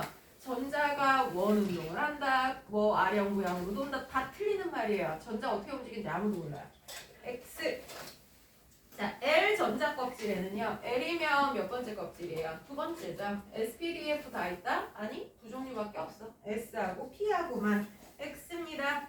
자, S오비탈은 방위양자수와 자기양자수가 한 가지씩만 존재한다. 자, S오비탈이면요. L값이 얼마예요? 0이죠? ML 값은 마이너스 0에서 0 해봤자 0 하나야. 그쵸? 그러면 한 종류다. 자, 그 다음 P오비탈은 N 이퀄 2에서부터 존재한다. 그쵸? 첫 번째 껍질에는 S밖에 없어요. 그죠? 자, 그러면 XXOO가 됩니다. 자, 그러면 2번요. 자, 그림은요. 주양자수가 2인 오비탈 모형을 나타낸 것이다. 자, 그러면 가는 2S네. 그쵸? 그 다음에 라는 어떻게 표현해요? 그러면 나는 2P 오비탈이긴 해. 그쵸? 자, 이게 오비탈을 나타낼 때 주양자를 앞에다 쓰고요. 자, 그 다음에 오비탈의 모양은 알파벳으로 쓰고요. 그 다음에 방향. 자, 이 P오비탈은요. X방향, Y방향, Z방향 세 방향이 있잖아요. 근데 처음 거가 어느 방향으로 돼 있냐? X방향으로 이렇게 되어 있네요. 그쵸? 자, 그러면 X방향은 아래 첨자로 씁니다. EPX에 정확히 표현을 하면. 자, 그러면 이게 다는 EP Y군요. 자, 그 다음 라는 EP Z 이래 되죠. 자, 그러면요. 기억에 라는 EPZ 오비탈이다. yes. 자, 방향성이 없다는 건 뭐예요? 한 방향인 이 뜻이에요. 그렇죠? 자, 그러면 누구죠? 2S 가 하나죠. X. 자, 한 개의 오비탈에 들어갈 수 있는 전자수. 이거 헷갈리시면 안 돼요. 얘들아, S오비탈에 들어갈 수 있는 전자수도 두 개지만 PX, PY, PZ 얘네들도 각각은 두 개씩밖에 못 들어가요. 그쵸? P오비탈 전체 그러면 이거 다 따져서 6개지만 각각의 오비탈에는 자 가든 나든 똑같아요. 여야 돼요. 자 X. 자 가나다라의 방위양자 수는 모두 다르냐? 자 방위양자는요. 2S는 L값 0이고요. 얘들은 L값이 1이에요. 다 다르진 않습니다. 자, X 각 오비탈의 경계면 밖의 공간에서 전자 발견 확률이 0이다? 아닙니다. 경계면은 무조건 90%예요. 그쵸? 자, 밖의 쪽은 10% 미만인 거지. 없는 건 아니에요. 자, 그 다음 3번 양자수에 대한 설명을 옳은 거, 옳지 않은 거 표시해라. 자, 양자수가 같은 오비탈은 주양자가 같은 게 모양이 같다? 주양자는 모양하고 관계가 없어요. 방위양자죠. 그치? 자, X. 그 다음에 네 가지 양자수가 모두 같은 전자는 존재할 수 없다. 4번에 별표 3개 좀 쳐볼까요? 자, 네 가지의 양자가 동일한 게 없다. 무슨 뜻이냐? 자, 양자라는 게 뭐였어요? 주소였다, 주소. 그죠? 자, 그러면 네 가지 양자가 같다라는 말은 N은 주양자, L값 방위양자, ML값 자기양자. 이것까진 같을 수 있어. 왜냐면 예를 들어 뭐 3S다. 그러면 여기 전자가 몇 개 들어갈 수 있어요? 두 놈이 들어갈 수 있잖아요. 그럼 1번 주소는 어떻게 되니? N값 3, L값 0, ML값 0, MS값 플러스 2분의 1 이렇게 할게요. 플러스인지 마이너스인지 어떻게 알아? 뭐 아무거나 써도 돼. 마음에 안 들면 마이너스 써. 자, 그러면 2번 전자의 주양자 얼마야? 3. 방위양자 0. ML값 0. 그런데 MS 값은 어때요? 얘가 플러스 2분의 1이면 반드시 얘는 마이너스 2분의 1이어야 돼요. 그죠? 그럼 이게 다를 수 있죠. 물론 이게 다르면 얘가 플러스 2분의 1이든 마이너스 2분의 1이든 그건 관계가 없어. 근데 4개의 양자가 같다는 거는 스핀 양자 이외에 얘네들은 전자의 위치를 얘기하는 거예요. 같은 오비탈에 존재할 건데 마지막 스핀 양자가 동일하다. 그럼 반발력을 이길 수가 없어요. 그죠? 그렇기 때문에 4개의 양자수가 모두 동일한 전자는 절대 있을 수가 없어요. 스핀 양자가 달라야 된다는 뜻이에요. 그죠? 이 되는 거죠. 자, 방위 양자수는요, 오비탈의 에너지 준위를 결정한다? 아니요. 자, 에너지 결정하는 건 주양자입니다. 자, 그 다음에 주양자가 커질수록 가질 수 있는 스핀자기 양자수가 커진다. 스핀자기 양자는요, 독립적이에요. 뭐가 됐건 간에 플러스 마이너스 2분의 1 말고는 없어요. 그러니까 X 아무 상관 없습니다. 자, 그 다음 기역, 니은, 디귿, 미음에 알맞은 값 써라. 그럼 앞에 있어요. 앞에 보고 쓰시면 돼요. 그죠? 자, 그러면 5번에 별표요. 자, 오비탈의 에너지 준위를 비교해라. 자, 이때요. 수소인지 다전자인지를 반드시 보셔야 돼요. 그쵸? 자, 지금 1번에는 수소 원자의 에너지 준위예요. 수소 원자면 2s랑 2p랑 자, 얘네들 지금 주양자가 같아. 그럼 전자 하나짜리가 반발력 있어 없어? 없어. 그러니까 얘들은 동일합니다. 그쵸? 근데 질소 원자는 전자가 2개 이상이잖아. 이건 수소일 때고. 질소는 전자 여러 개니까 그 앞에 있는 애랑 뒤에 있는 애랑 에너지가 달라가 되는 거죠. 이해 가죠? 그죠? 자, 그러면 87P 전자 배치 규칙. 사실 이것도 제가 그냥 아까 하면서 거의 해버린 것과 똑같아요. 자, 그러면 야 전자 어디 있을 확률이 높니? 라고 할 때 우리가 관심 가지는 거는 바닥 상태의 전자 배치만 신경 씁니다. 왜냐하면 에너지가 높다면 전자 어디 있을 확률이 높니? 걔는 못 찾아요. 에너지를 얼마나 흡수하느냐의 문제이니까. 그죠? 밑에서부터 차곡차곡 쌓는 거는 뭐 여기쯤 있겠다 할 수 있겠지만 전자들이 7란에 8란에 움직이고 있는데 어디 있을 확률이 높니? 그러면 아까 얘기했던 전자간 반발력을 계산하는 능력을 가지고 있어야 돼요. 근데 우린 그거 못하잖아. 그러니까 우리는 바닥 상태만 가지고 얘기할 거다 라는 거예요. 그래서 다전자 원자의 전자 배치에 관한 얘기를 할 때 야 전자가 어디 있을 확률이 높니? 일 것은 우리는 바닥 상태가 어떻게 되니? 라는 얘기를 할 거다. 자, 3가지 규칙을 만족하면 됩니다. 일단 싸움의 원리. 아까 우리가 했듯이 에너지 준위가 어떤 것부터?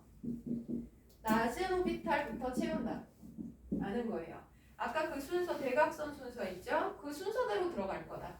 그런데 두 번째가 파울리의 베타 원리라고 불리는 앤데요. 자, 얘는 한 오비탈에 최대 전자 몇 개씩 들어간다 그랬어요? 2개씩 들어간다. 최대 전자가 2개 배치되고 자, 중요한 사항이 있어요. and 그 회전 방향은 어때야 돼?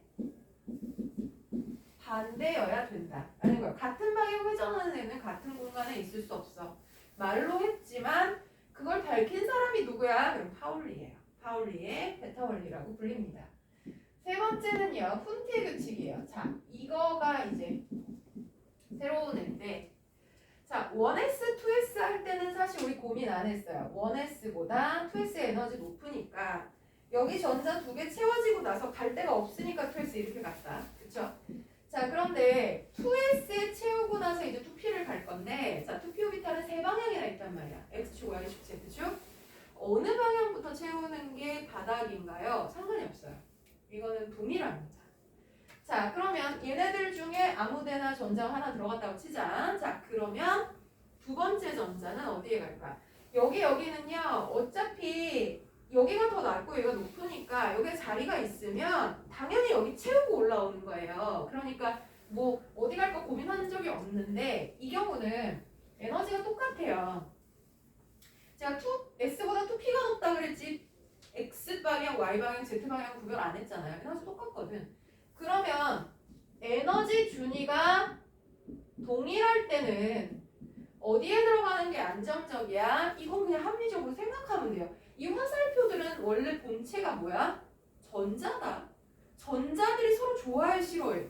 싫어해. 그럼 싫어하는 애들이 생각해봐. 집이 3개야.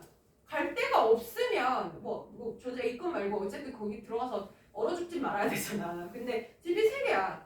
하나에는 전자 있어. 내 싫어하는 놈이 하나 살아. 그 집에 같이 살래? 옆집에 빈집 갈래? 아 당연히 빈집 가는 거예요. 그죠? 홀전자 수가 많은 배치가 안정적이다 라는 거예요. 이게 바닥이다 라는 뜻이야. 그리고 옆집에 가. 그럼 그 다음 전자는 또 옆집에 가야지. 자 그리고 나서 더 이상 갈 데가 없어. 그러면 이제 짝을 짓는 거예요. 그쵸? 자 이렇게 된다 라는 거죠. 자 그래서 이 세 가지 규칙을 모두 다 지키면 바닥 상태의 전자 배치다 인 거야. 그럼 선생님 이거를 안 지키면 어떻게 되는데? 청개구리 저희 아들이 제일 많이 하는 질문이에요. 야 고운말을 써야 돼. 그러면 안 쓰면 이게 뭐야? 저 때리고 싶어 진짜. 엄마 뭐 누굴 때리면 안 돼. 왜 안 돼? 때리면 어떻게 되는데? 막 이렇게 물어보고 때리더라고. 자 이걸 위배하면 어떻게 되냐? 들뜬 상태인 거죠. 바닥 상태 전자 배치이니까 이걸 어긋났다.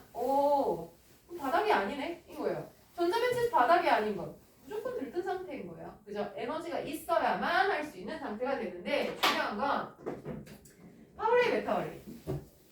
자 얘는요 에너지가 아무리 높아도 반드시 지켜진다는 겁니다. 다시 얘기하면 파울리 베타 원리를 위배하는 전자 배치는 존재할 수 없다. 자 전자는 서로 반대 방향 회전하면서 겨우 버티는 거지. 아무리 100번 양보해도 에너지가 아무리 많아도 자 같은 방향 회전하는 전자가 같은 오비탈에 유지되거나 또는 전자가 3개 이상의 한 공간에 있거나 그건 불가능하다라는 거예요. 그러니까 3개를 다 지켜서 전자 배치가 이루어졌다. 바닥 상태이구나 인 거고요. 싸움의 원리나 혼트의 규칙이 위배되었다. 내지는 뭐 둘 다 위배될 수도 있겠죠. 자 그렇게 되면 얼마를 흡수했을지는 모르겠으나 적어도 바닥 상태는 아니고 들뜬 상태이다는 예상할 수 있고요. 파울리 베타 원리를 위배했다. 그건 잘못이야. 그런 확률은 없어. 라고 얘기해야 맞다는 거예요. 자, 그래서 이것을 지켜서 이제 배치한 것이 88페이지의 위에 표입니다. 자, 지금 보시면 한번 볼까요? 자, 수소는 1번 전자 하나짜리죠. 자, 바닥일 때 전자가 어디 있겠니? 당연히 1s의 원. 자, 위에 첨자가 전자의 숫자예요. 그러면 1s 오비탈의 전자 하나 있다는 뜻이구나. 그죠? 자, 그러면 6번 탄소 한번 해볼까요? 자, 탄소는 6개짜리야. 자, 그러면 1s에 2개 들어가고요. 자, 여기 채웠어. 그죠? 자, 그 다음 2s에 또 2개 채우죠. 싸움의 원리야. 그지? 자, 그 다음에 전자 6개니까 나머지 전자 2개 있다. 자 그럼 2p 오비탈에 어떻게 들어가? 훈트의 규칙. 이들 중에 하나하나 들어가면 되는 거예요. 쌤 근데 x축 y축에만 가능해요? 아니요. 그냥 뭐 따로 들어가기만 하면 x, y든 yz든 그건 상관이 없어요. 그래서 이 p2인 건데 자 이렇게 해놓고서는 여러분들한테 이걸 주고서는 야 이 전자 배치에서 홀전자 수가 몇 개야? 그럼 홀전자라는 건 이렇게 짝이 지어진 거 말고요. 혼자 있는 전자를 의미하는 거예요. 그러면 S오비탈은 짝이 지어졌어. 근데 P오비탈은 훈트의 규칙에 의해서 따로따로 들어갔으니까 홀전자 수 몇 개니? 2개. 이렇게요. 그죠? 자, 근데 여기서 헷갈리면 안 되는 거. 야, 홀전자 몇 개야? 2개. 원자가 전자 몇 개야? 원자가 전자 뭐더라? 가장 바깥 껍질에 있는 전자. 그랬더니 이게 제일 바깥이네. 둘. 이러시면 안 돼요. 자, 껍질 번호는 예정. 두 번째 껍질인데 전자간 반발 때문에 살짝 달라진 거지. 그죠? 얘네들은 동일 껍질인 건 엄연히 아직도 인정이에요. 그죠? 자, 그러면 첫 번째 껍질, 두 번째 껍질까지 채워졌으니까 제일 바깥 껍질에 있는 전자가 몇 개니? 그러면 하나, 둘, 셋, 4개야. 그지? 자, 그럼 원자가 전자는 4개. 그래서 14조 원소인 거예요, 얘는. 오케이. 그죠? 자, 그래서 요런 애들이 전자 배치 원리이다 라는 거죠. 자, 그럼 밑에 이온의 전자 배치는 어떻게 합니까? 다르지 않아요. 이온은 뭔 차이야? 원자에서요 전자가 나거나 들어온 거예요. 자, 예를 들어 11번 나트륨 플러스다. 그럼 전자 몇 개니? 10개. 그럼 그대로 배치하면 돼요. 1s에 2개, 2s에 2개, 2p 오비탈에 둘 6개. 자, 이러면 전자 숫자 10개짜리잖아요. 배치 다 했어요. 가 되는 거예요. 이해가시겠죠? 그죠? 자, 양육도 마찬가지예요. 전자 숫자만 제대로 세서 똑같이 배치하시면 되는 겁니다. 자, 그러면 여러분들이 89페이지에 1번에서 5번까지를 빠르게 한번 풀어볼게요.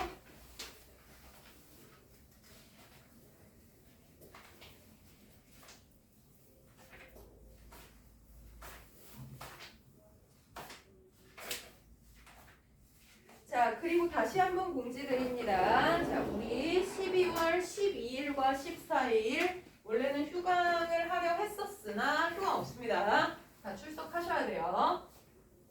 자, 그때 여러분들 주로 못 푼 문제, 그 다음에 결석해서 떼먹은 데 다 확인하겠습니다. 성재 안 와도 돼. 성재, 좋아? 대신에 토요일날 빠지면 무한대로 부를 거야. 사실 아파서 빠진 건데 너무 야박하게 굴지 않을게요. 미안해요.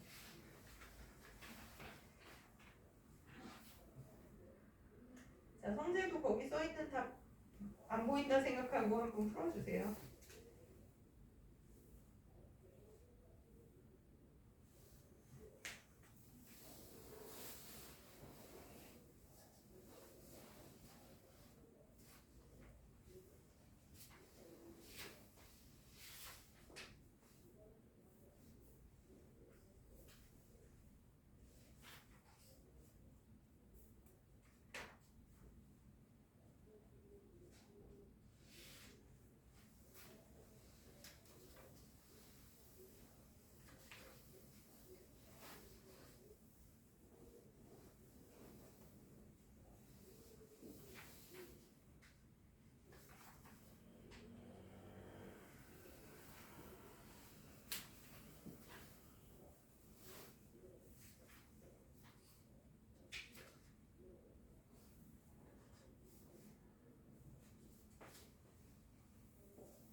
자, 얼추 보셨나요? 같이 볼게요.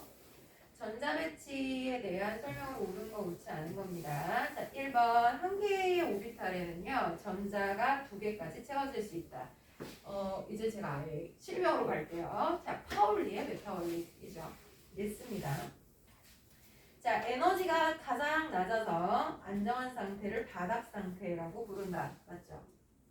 자, 2s 오비탈이 전자가 채워질 때 훈트 규칙이 적용된다. 훈트 규칙은요, 에너지가 똑같은 오비탈이 2개 이상 있을 때예요. s 오비탈은 한 방향밖에 없어요. p 오비탈이나 d 오비탈일 때 얘기해요. x입니다. 자, 원자의 바닥 상태 전자 배치에서 가장 바깥 껍질에 있는 전자를 원자가 전자라고 한다. 맞습니다. 자, 2번 질소 원자의 몇 가지 전자 배치다. 선생님, 질소 원자 배치가 여러 개일 수도 있어요? 있죠. 자, 어떤 경우? 바닥 상태이냐, 들뜬 상태냐. 자, 이거를 나눌 수 있는 거예요. 자, 가를 보세요. 1s에 2개, 2s에 2개, 여기까지 괜찮아. 근데 2p 오비탈에 3개가 들어가야 되는데 이거 에너지 똑같잖아요. 그럼 원래 어떻게 들어가야 돼요? 따로 3개 들어가야 되거든요. 그게 훈트의 규칙이에요.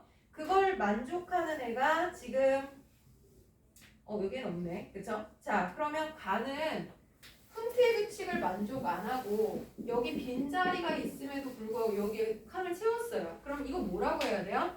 들뜬 상태인 거예요. 들떴다. 자, 그러면 나를 보세요. 자, 1s에 2개인데 2s에 안 채우고 지금 저 위로 올라가 버렸어요. 그죠? 이건 뭘 위배한 거예요? 싸움의 원리를 위배했어요. 이것도 들뜬 상태야. 다를 보세요. 자, 이건 얼핏 보면 바닥처럼 보여요. 1s에 2개, 2s에 2개, 2p 오비탈에 따로 3개. 괜찮아. 근데 문제가 뭐야? 2s에 전자가 같은 방향 회전을 하고 있어요. 자, 이건 파울리 베타 원리 위배했어요. 다는 불가능입니다. 이딴 거 없어요. 안 뜻입니다.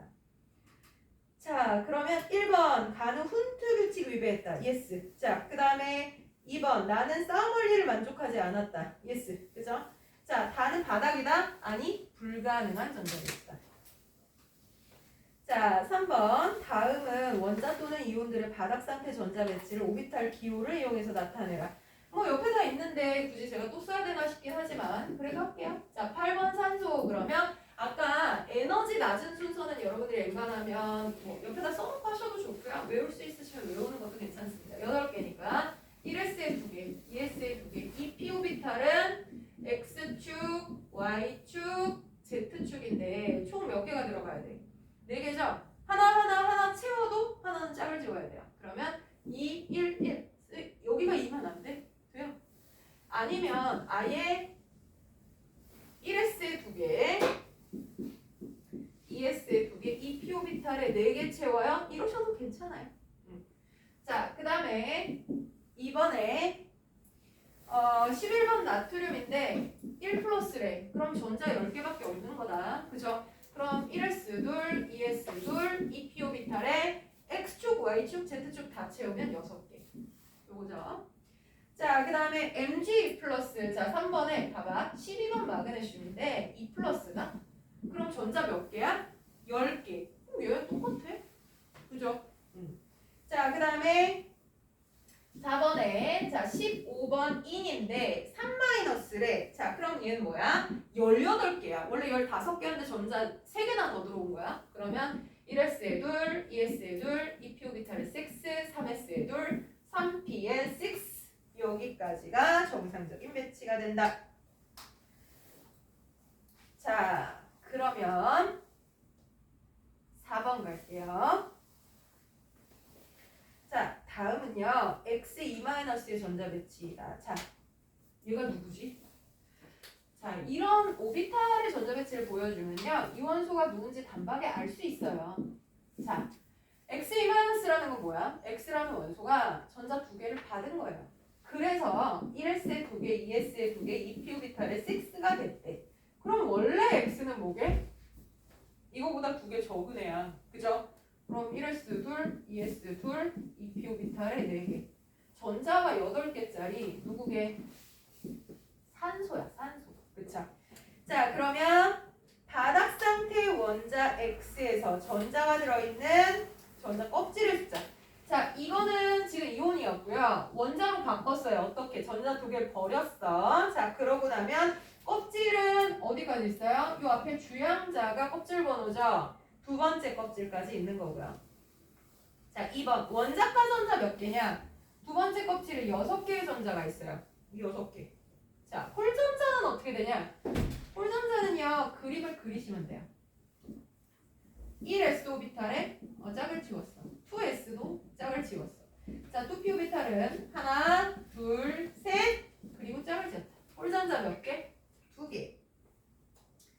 자, 바닥 상태에서 전자가 들어있는 오비탈의 숫자. 자, 잘 봐요. 자, 이거 그려야지 할 수 있어요. 오비탈 숫자 이거 하나하나 세라는 거야. 하나, 둘, 셋, 넷, 5개. 그죠? 근데 여기 다 안 채워졌는데? 이거 꽉 채워지라고 하지 않았어요? 전자가 들어있는 그랬으니까 그대로 따지시면 되는 거예요. 그죠? 자, 5번은 별표 좀 칠까요? 어려워서 별표가 아니고요. 실수하기 때문에 별표예요. 자, 봐라. 원자 A에서 이 원자 동그라미.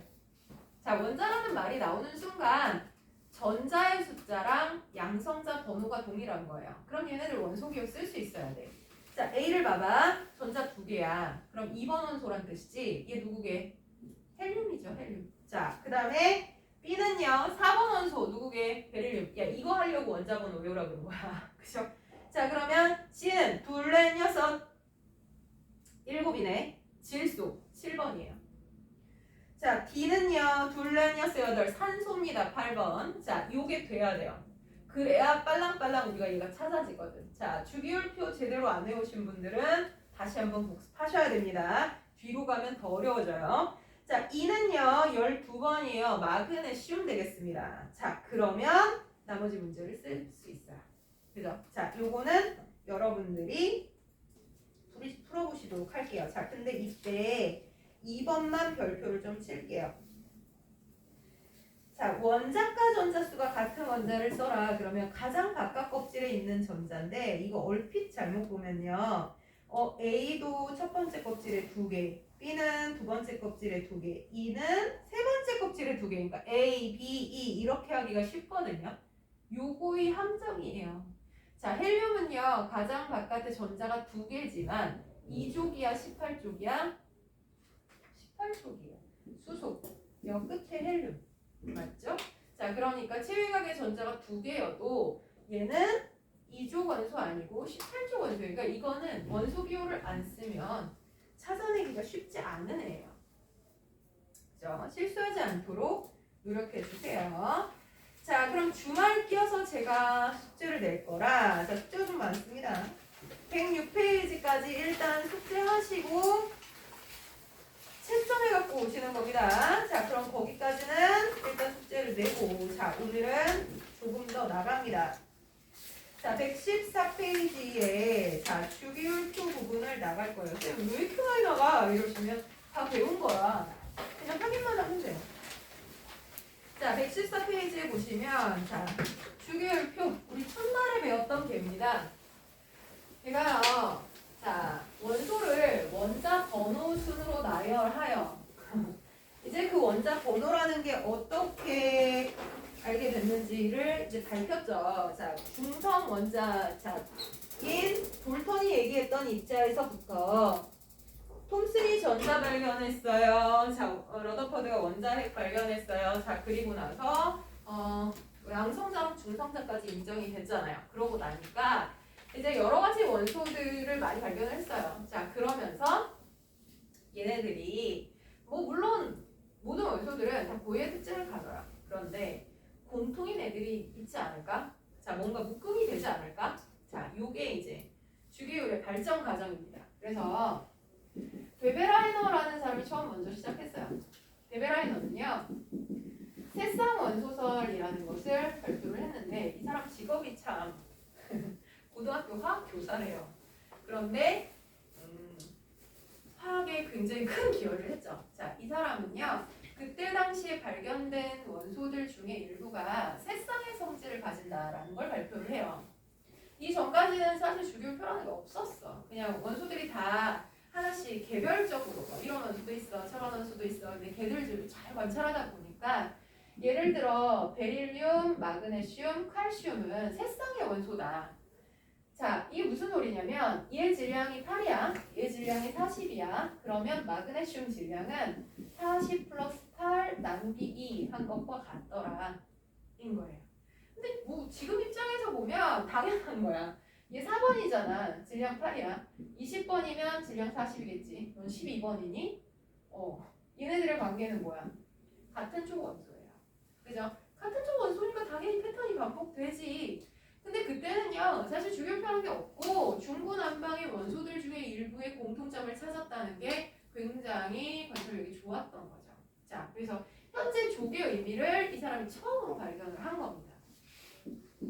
자, 누란즈라는 사람은요, 옥타브서를 발표를 해요. 그 이후 얘기예요. 자, 이때는 원소가 더 많이 발표가 됐겠죠. 자, 그러고 나니까 원소를 질량 순으로 나열을 했을 때 A, B, C, D, E, F, G, 자, 1, 2, 3, 4, 5, 6, 7 얘들은 다 달라. 근데 8번째 원소는 첫 번째 원소랑 비슷한 게 좀 있더라는 거예요. 같진 않은데 공통점이 있더라. 그래서 마치 파른개처럼 도레미파솔라시 다시 높은 도가 반복되는 것 마냥 파른개처럼 행동하는 것 같다. 자, 지금의 의미로는 주기성을 발견한 거예요. 자, 근데 18초까지 있지 않나? 1주, 2주, 13, 14, 15, 16, 17, 18은 어디 갔어요? 18조 원소가 아직 발견이 안 됐어요, 이때. 그래서 옥타브설이 발표가 된 거죠. 지금은 옥타가 아니라 노나예요. 그죠? 9번째 원소가 첫 번째랑 같아지는 그런 현상이 나타나는 거죠. 자, 그리고 나서 멘델레예프라는 사람이 러시아의 화학자인데요. 최초로 주기율표라는 걸 만들어냅니다. 사실 이 사람 대단한 거는요. 이때 당시 원자 구조에 대해서 전혀 밝혀지지 않았어요. 그러니까 구성 입자가 뭔지, 뭐 질량이 왜 이거인 건지 그딴 거 몰라. 근데 발견된 원소들을 가져다가 일종의 퍼즐 게임을 한 거야. 비슷한 화학적 성질을 가진 애들을 세로줄에, 그 다음에 크기가 비슷한 애들을 가로줄에. 그래서 그 축을 가지고 끼워 넣은 거죠. 자, 근데 그때 당시 발견된 원소가 뭐 발견된 것도 있고 안 된 것도 있고 하다 보니까 뭐 자기 이론에 맞아지는 부분이 많긴 하지만 안 맞는 부분도 생겼어요. 그러니까 이 사람 어떻게 이해를 주기를 하냐면 처음으로 족과 주기의 가로축, 세로축을 제안을 한 거예요. 자, 그런데 안 맞는 부분은 비워놔요. 근데 내가 틀린 게 아니라 여기에 딱 맞는 원소가 아직 발견이 안 된 거다. 그러니까 이 자리는 비워놓겠다. 걔 발견하면 원소 이름은 이걸로 하자. 이름도 미리 지어놔. 태어나지도 않은 애를 가지고 야 태어나면 얘는 영자라고 하자. 이렇게 이름 지어놓고 자리도 마련해놨어요. 대단한 사람이죠. 그죠? 자, 이 사람의 아쉬운 점은요. 원자량, 질량 순으로 배열했다. 이거 말고는 사실 지금하고 큰 차이 안 납니다. 그러니까 엄청난 천재인 거예요. 그죠? 자, 지금 우리가 사용하고 있는 주기율표는 모즐리 겁니다. 이 모즐리의 주기율표는요. 자, 멘델레프의 주기율표 틀을 그대로 사용하되 자, 원자량이 아니라 원자 번호. 다시 얘기하면 양성자, 숫자, 순으로 배열을 하면 훨씬 더 잘 맞는다라는 걸 밝힌 거예요. 자, 이 모즐리가 누구냐면요. 러더퍼드의 또 다른 제자예요. 그러니까 러더퍼드의 연구실에서 지금 주기율표와 관련된 어마어마한 게 다 나온 거야. 그지? 그러니까 엄청나죠? 그지? 자, 그래서 요거가 현대 사용하고 있는 주기율표다라는 거야. 자, 그래서 현대적 주기율표를 보시면 115페이지에 가로축, 세로축이 나눠져 있고요. 가로축은 여러분들 아시다시피 전자 껍질의 숫자. 그러니까 1주기보다 2주기가 크기가 크고요. 3주기 더 커요. 그죠? 세로줄은요. 원자가 전자수. 그치? 자, 그래서 체외각 전자수가 같은 원소들을 얘기한다. 근데 아까 했던 우리 궁금증. 선생님 20번 넘으면 왜 패턴이 달라져요? 보여드릴게요. 자, 19번 칼륨 1쪽이거든요. 자, 얘는요. 전자가 19개니까요. 자, 배치해볼게요. 1s에 2개, 2s에 2개, 2p-오비탈에 6, 3s에 2개, 3p에 6 여기까지가 18개입니다. 자, 그리고 어디에 들어가요? 4s에 하나. 체외각의 전자 하나예요. 그 우리가 알고 있듯이 자 8전자를 만족하려면 하나 버리면 돼요. 1 플러스로 잘 변하죠. 그죠? 자, 2족인 20번 칼슘의 경우에는 여기까지 똑같아요. 자, 그래서 이렇게 표현하기도 합니다. 18개 똑같고요.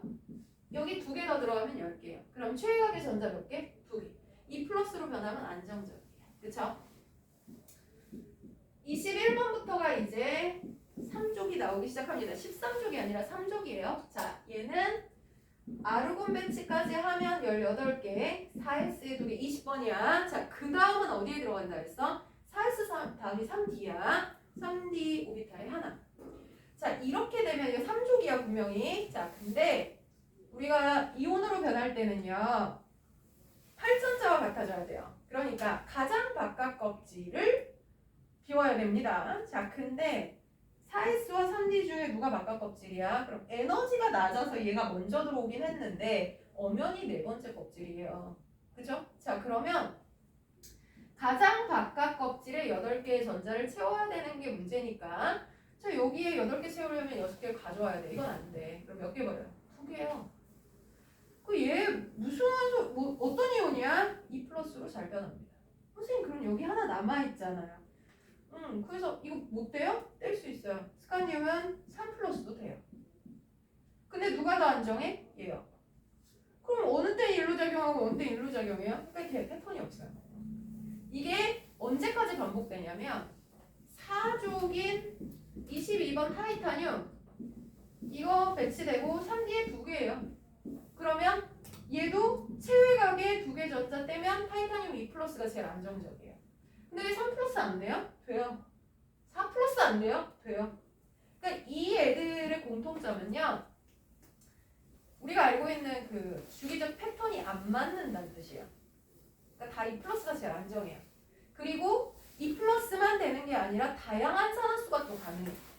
아, 얘 파악하기가 쉽지가 않네. 그죠? 자, 그래서 얘네들을 전이금속이라고 부릅니다. 전이라는 말은 비슷비슷하다라는 뜻이에요. 구별 못해 라는 뜻이에요. 근데 금속이라는 말을 쓰네요. 왜요? 자, 거기에 115페이지에 보시면 노란색으로 색칠된 그 가운데 애들이 다 금속 원소예요. 고체 상태에서 전기전도성이 있고요. 이온으로 변할 때 양이온으로 변하고요. 자, 그렇다 보니까 가운데 있는 애들은 싸그리 다 금속이에요. 그래서 전이 원소 또는 전이 금속 이렇게 불리는 애들입니다. 자, 그래서 우리가 걔를 빼놓고 얘기했었던 거야. 그지? 아, 선생님 또 물어보면 어떡하죠? 신고하세요. 고등과정 넘어가요.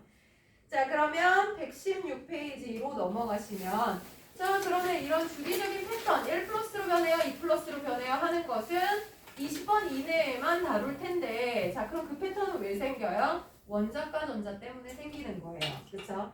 자, 그래서 1족은 원자과 전자 하나, 2족은 2개, 13, 14 뭐 이렇게 된다라는 거죠.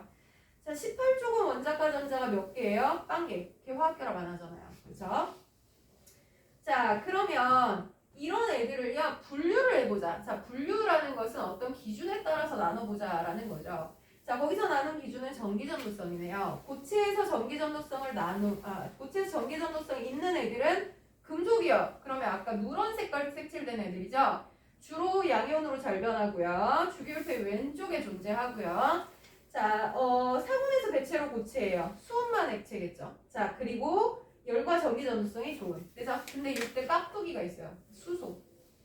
수소는 주기율표의 왼쪽에 있는데 걔 금속이야, 비금속이야? 비금속입니다. 근데 얘가 좀 독특한 애야. 아, 특이하네. 그죠? 자, 근데 얘에 대한 연구를 굉장히 많이 하고 있어요. 얘는 왜 비금속이지? 왜 이렇게, 그죠? 자, 그 다음에 비금속은 주로 오른쪽이죠. 자, 열전도 전기전도성 없고요. 자, 그 다음에 실온에서 기체나 고체. 자, 그래서 액체 상태인 게 사실 잘 없어요. 물은 액체이지 않나? 야, 걔 화합물이야. 원소 상태에서 액체인 거는 브로민하고 금속에서는 순 얘네밖에 없어요. 나머지는 다 기체나 고체이다. 자, 그래서 얘네들은 주로 음이온으로 잘 변한다. 물론 18족은 이온 자체로 안 변하니까 걔네들은 빼고요. 자, 준금속 세미메탈입니다. 얘들은 전기전도성이 중간 정도 되는 거예요. 그래서 금속과 비금속 중간 정도니까 조건이 맞으면 전기가 통해요. 안 맞으면 안 통해요. 그러니까 어디다 쓸까요? 전기가 통할 때 있고 안 통할 때 있고. 반도체죠, 반도체. 그죠? 그래서 규소나 저머늄 뭐 이런 애들은 반도체 원료로 많이 사용되는 거고요. 그래서 현재는 예전에는 이 준금속은 약간 이게 뭐라 그래야 되지? 꺼다는 보리차로 취급을 받았어요. 이거 뭐 어디다 쓰냐? 이랬는데 지금은 굉장히 중요한 원소예요. 그죠? 자, 그래서 이렇게 분류할 수 있다라는 겁니다. 자, 그래서 여기까지가 주기율 표고요. 새로운 내용이 없어서 여기는 그냥 스킵할 겁니다. 자, 그러면 우리 월요일 날은 124페이지에 자, 원소의 주기적 성질과 그 다음에 3단원의 화학 결합을 연결해서 얘기를 할 거예요. 자, 그래서 여러분들이 그 오늘 한 내용을 잘 씹어 삼키시고, 그죠? 소화를 시키셔야 다음 주에 제가 원소의 주기적 성질을 조금 편안하게 나갈 수 있어요. 근데 다음 주 거 모르면, 오늘 거 모르면 다음 주 거 이해 못하나요? 그건 아니에요. 다른 얘기예요. 하지만 그래도 오늘 되게 멋진 내용 배웠잖아요. 그죠? 자, 그러니까 여러분들이 복습을 좀 잘 해주시기를 부탁드립니다. 자, 가능하시다면 123페이지까지 풀어주시고요. 날 때려 죽여라 뭐 이러신다면 할 수 없이 아까 내드렸던 106페이지까지만 푸시고 채점 부분을 숙제를 낼게요. 자, 푸는 문제가 아니고 내용을 확인하는 문제이기 때문에 그렇게 많이 걸리지 않아요. 자,